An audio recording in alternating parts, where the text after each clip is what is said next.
how to receive God's favor.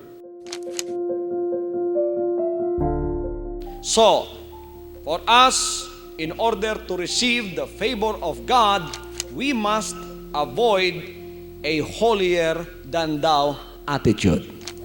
Importante sa harap ng ating Panginoon na tayo ay may kababaan ng loob na huwag nating tingnan at mapagmataas tayo sa ating mga sarili. Isaiah chapter 57 verse 15. For thus saith the high and lofty one that inhabiteth eternity, whose name is holy.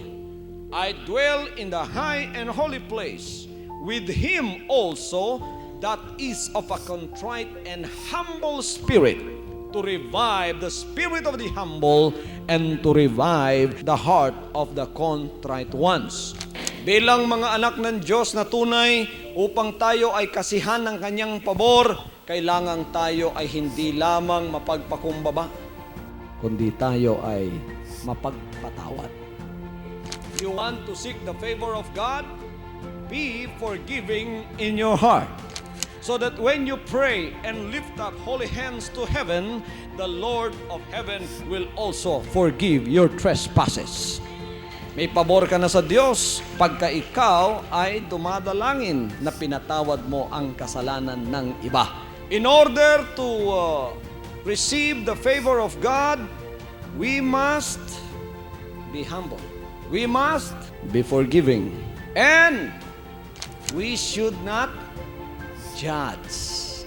And then, if you want to have favor with God, you must love God and obey God's words at all times. Ang aklat na ito ng kautusan ay huwag mahihiwalay sa iyong bibig, kundi iyong pagbubulayan araw at gabi upang iyong masunod na gawin ang ayon sa lahat ng nakasulat dito, sapagkat kung magkagayoy iyong pagiginhawain ang iyong lakad, at kung magkagayoy magtatamo ka ng mabuting kawakasan.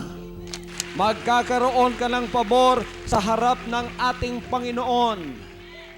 Mahalin ang kanyang mga banal na salita, ipamuhay ang kanyang banal na salita, sundin ang kanyang banal na salita, huwag hihiwalay ang kanyang banal na salita sa ating bibig araw at gabi. Pagbubulayan natin yan araw at gabi. Bago kayo magtrabaho sa umaga, pagkagising ninyo, kumuha muna kayo ng mga salita ng Diyos. Magbasa kayo, mag-devotional kayo, basahin ang salita ng Diyos, mahalin ang salita ng Diyos. Huwag ilagay ang Biblia at patungan ng anumang klaseng libro. Kailangan yan ay nasa ibabaw ng lahat ng libro.